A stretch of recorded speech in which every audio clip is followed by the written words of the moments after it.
একদিন এক গল্পের প্রতিযোগিতা হয়, কে কত বেশি চাটাম মারতে পারে।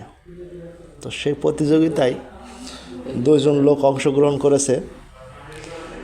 একজন বলছে যে আমি একদিন একটা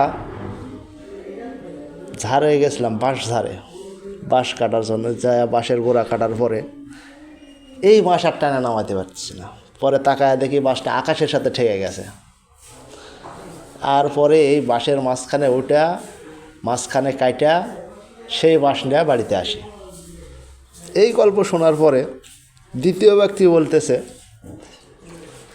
যে আমি সেই দিন বাজারে গেছিলাম, যে একটা তরমুজ কিনেছি। তরমুজটা কেনার পরে তরমুজ কাটার জন্য ছুরি চালাইছি, আর সাথে সাথে ছুরিটা তরমুজের মধ্যে পড়ে গেছে। এরপরে বাজারে যায় গামছা কিনে নিয়ে আসা, গামছা পরে সেই তরমুজের মধ্যে নেমে ওই তরমুজ ছুরি বের করে সেই তরমুজ কাটা তারপরে গাছে আমি খাই।